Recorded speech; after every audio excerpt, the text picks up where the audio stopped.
हरे कृष्ण। प्रिय श्रोताओं, आषाढ़ मास अब शुरू हो चुका है और इस पावन समय में देवताओं का योग जागृत होता है। इस आषाढ़ मास में भक्तों का मन प्रभु की भक्ति में खींचने लग जाता है। हिंदू कैलेंडर के अनुसार आषाढ़ का महीना चौथा महीना होता है। यह महीना केवल व्रतों और त्योहारों का ही नहीं बल्कि आत्मा के भीतर भगवान की भक्ति का साक्षात्कार है। आज से हम शुरू कर रहे हैं आषाढ़ मास की दिव्य कथाओं की यह श्रृंखला, जिसमें रोज नई प्रेरणा, एक नई सीख और प्रभु से जुड़ने का नया माध्यम मिलेगा। इस शुभ आरंभ पर हम सबके लिए मंगल कामना करते हैं। जो पीड़ा में है भगवान उन्हें शांति दे, जो भटके हुए हैं उन्हें मार्ग प्रदान करे और जो भगवान की भक्ति में लीन है उन्हें और अधिक गहराई दे। और भगवान कृष्ण से प्रार्थना करेंगे कि हे कृष्ण, हे श्री हरि, हर मन में सच्ची भक्ति का दीप जले, हर घर में प्रेम और करुणा रहे। तो चलिए इस आध्यात्मिक यात्रा की पहली कथा सुनते हैं। आज से आषाढ़ मास का अध्याय शुरू करते हैं और इस सच्ची भक्ति में आप सभी पूरा सहयोग करना। चैनल को सब्सक्राइब जरूर करें और वीडियो को शेयर करें ताकि सभी तक भगवान की सच्ची भक्ति पहुंच सके। सबसे पहले जानते हैं आषाढ़ मास के महत्व के बारे में।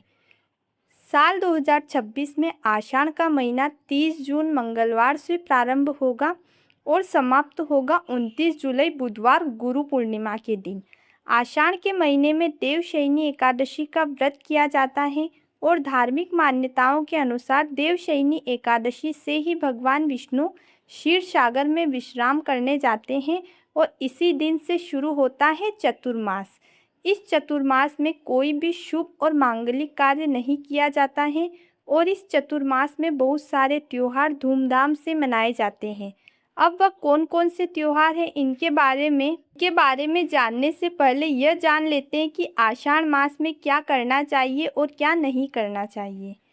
इस पवित्र माह में भगवान शिव, भगवान विष्णु, माँ लक्ष्मी और सूर्य देव की पूजा की जाती है और साथ में ही भगवान जगन्नाथ की भी पूजा की जाती है।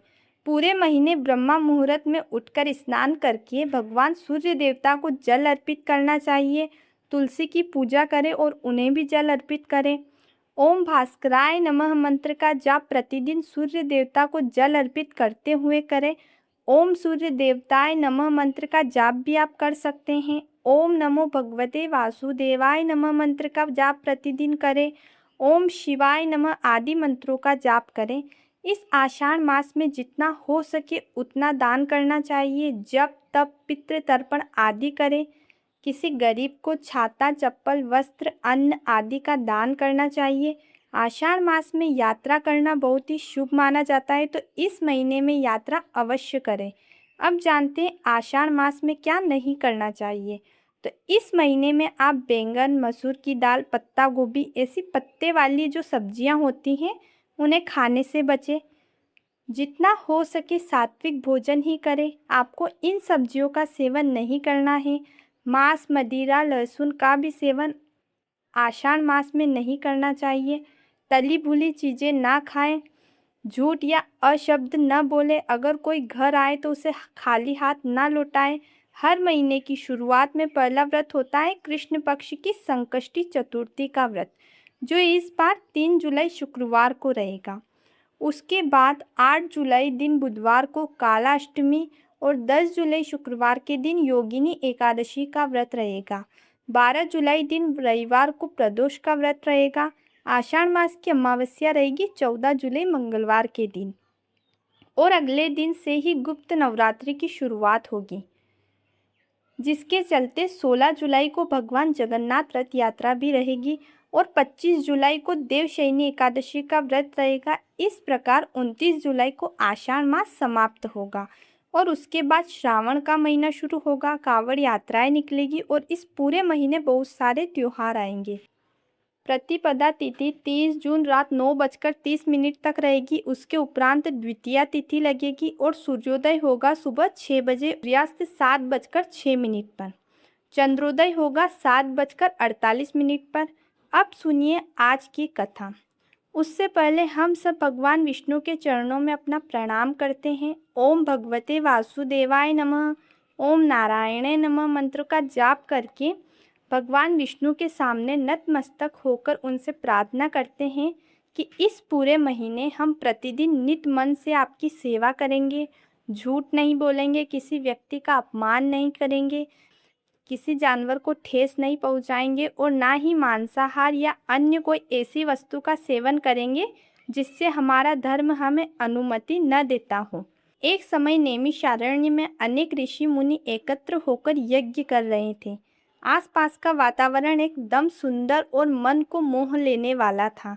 जहाँ देखो वहाँ फूल की महक आ रही थी, सभी ओर पक्षी की चहचहाहट लगी हुई थी। वहाँ होम कुंड में अग्निदेव प्रज्वलित थे, सभी ऋषि मुनि यज्ञ में आहुतियाँ दे रहे थे। उस समय यज्ञ में सम्मिलित होने के लिए कई ऋषि मुनि और ब्राह्मण दूर दूर से आए हुए थे। स्थानीय महर्षियों ने आए हुए ऋषि मुनियों का यथायोग्य सत्कार किया। जब वह सब आराम से बैठ गए तब परम बुद्धिमान लोम महर्षण सूत जी वहाँ पधारे। उन्हें देखकर सभी ऋषि मुनियों को बड़ी प्रसन्नता हुई। उन सबने सूत जी का बड़े आदर सत्कार के साथ स्वागत किया और सूत जी भी बड़े प्रेम भाव से आसन पर विराजमान हो गए। वार्तालाप के अंत में सभी ऋषि मुनियों ने व्यास लोक महर्षण सूत जी से कहा, हे साधु शिरोमणि, आप पुराण तंत्र, 6 शास्त्रों, इतिहास तथा देवताओं और दैत्यों के कर्म और चरित्र सब जानते हैं। वेद, शास्त्र, पुराण और महाभारत की कोई भी ऐसी बात नहीं है जो आपको ज्ञात ना हो।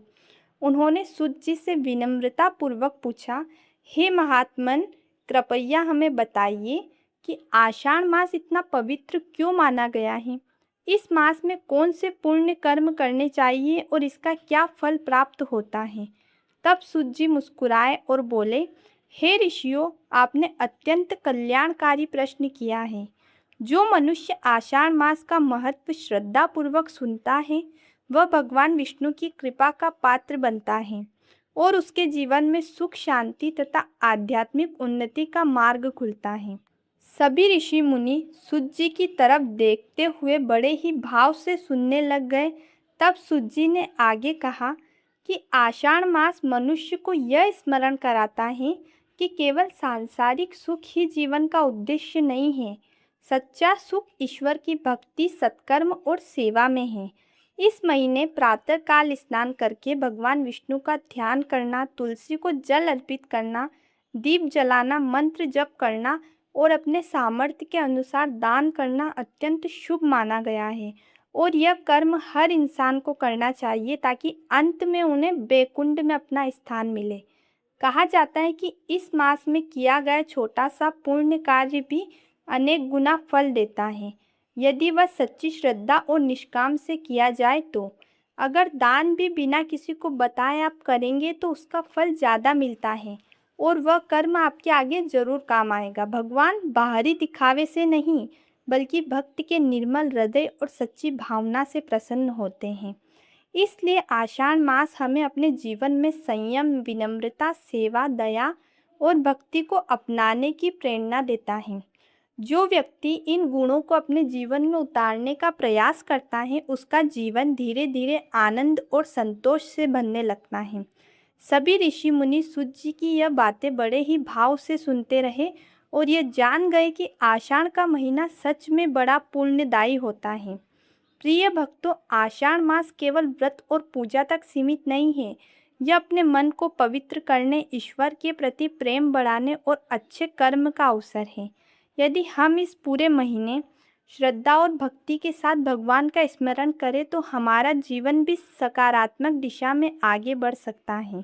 जय श्री हरि। अब कल दूसरा अध्याय अवश्य सुनें।